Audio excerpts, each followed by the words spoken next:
everybody, and welcome to our Facebook Live. I had put a title out there and a warning that we were going to come on today. Happy MLK Day, and honoring Martin Luther King and all his, value he's given to the world. And today we are doing lessons. Actually, I am tutoring twice today, and I'll be doing some lessons on Martin Luther King. So definitely honoring him and his service to our society.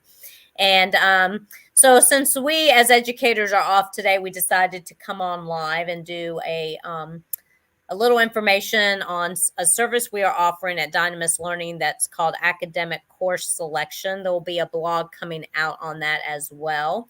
So I will resend that out as soon as that goes live here on the 30th. And so in the meantime, you can contact me about more information about what we're talking about today.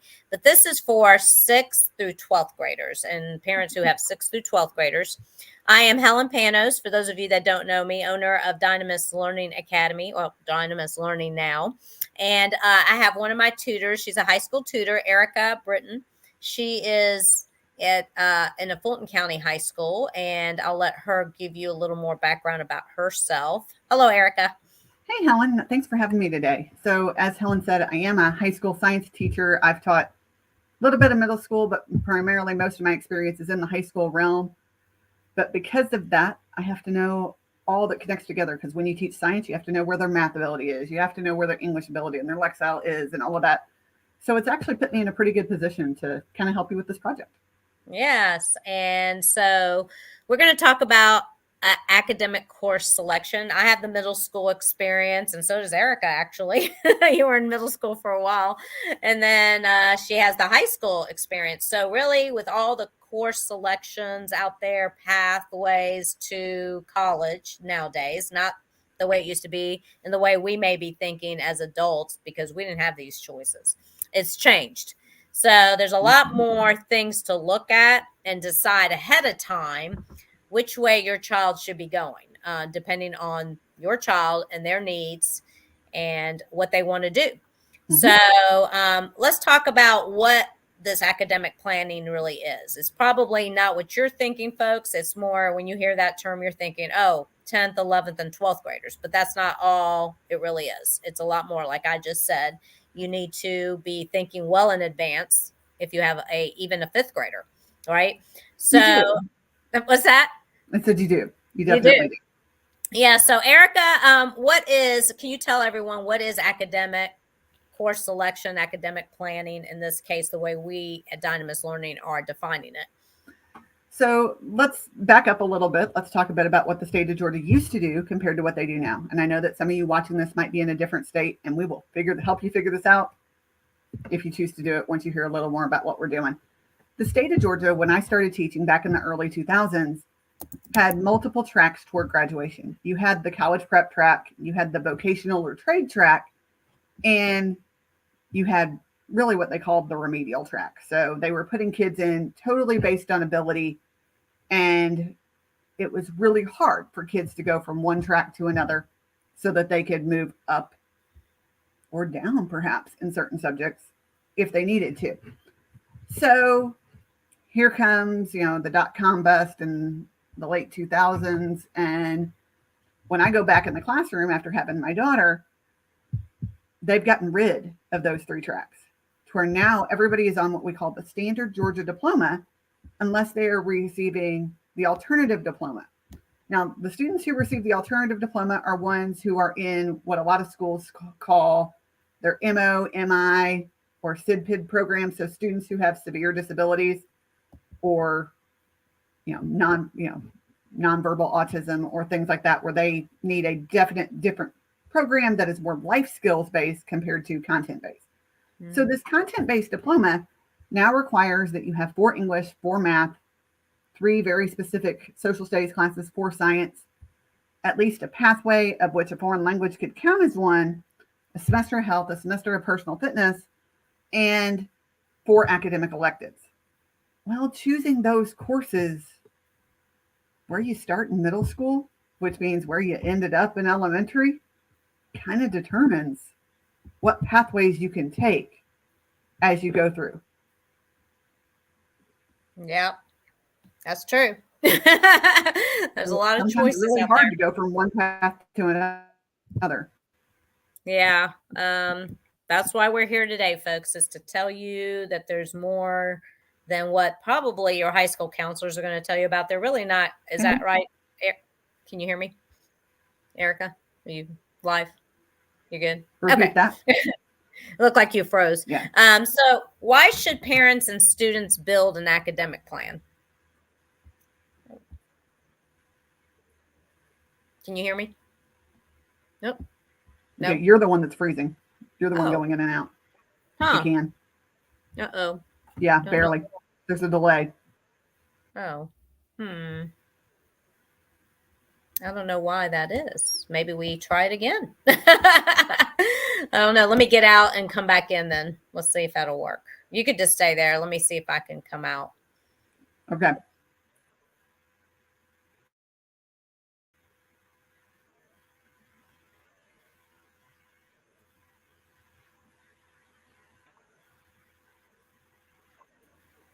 Okay. Can you hear me? Yes? No? That's better. Yes? Okay. Alrighty. Sorry, folks. Yeah. We're back on again. Okay. I can hear So, you. Now you're frozen again. oh no. Wonder why that is. Speakers. Let me see. My speakers are on. Hmm. I'm on the internet. Hmm. Don't know why. You can't hear me? No? Can you hear me? No? Let's leave it. I hear you and then you just stop. Huh. That's strange. Okay. Let me we'll come off and then come back in. Okay. Want both of us to?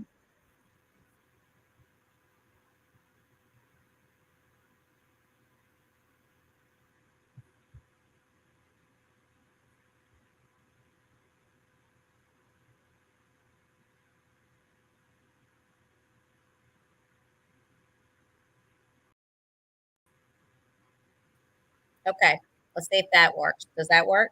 That's a little better. Yeah. I hope it stays. I don't know why it's not working.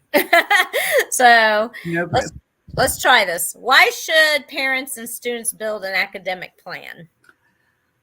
Because if they don't, no one's going to for them.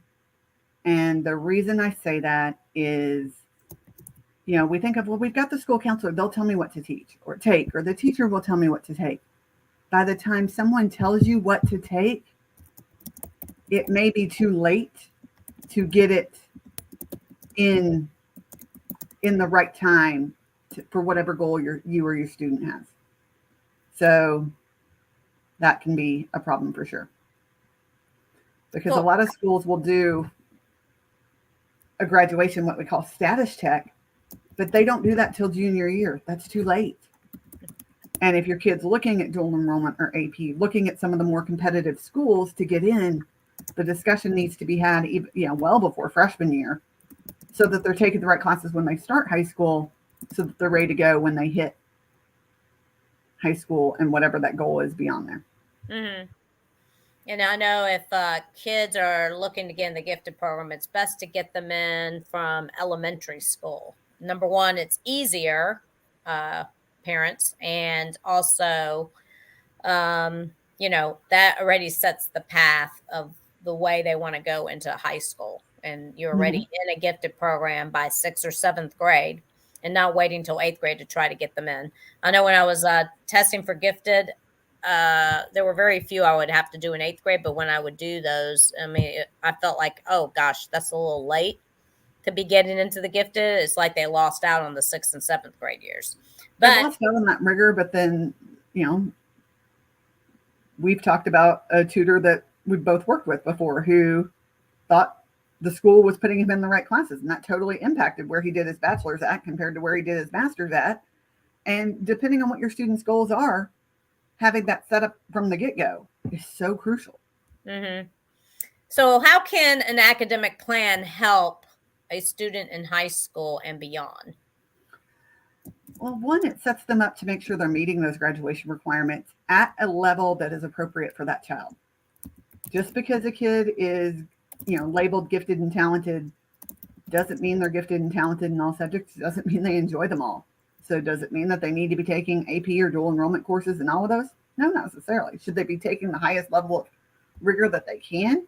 Because it impacts things, like here in the state of Georgia, their Hope Scholarship, that turns into Zell Miller and things like that, of course. Should they be given the chance to explore certain pathways to see what they're really interested in career-wise if they possibly don't need them? Yeah, the new diploma track allows for that. But depending on the school that your student goes to, they may only have a certain number of classes to even try out. So are you willing to do some classes in the summer? Are you willing to do some other options to get your kid the exposure that they need to move them forward? Because what they take in high school may very well depend on how well they can apply to different colleges or trade schools or even the military, depending on what they're looking for.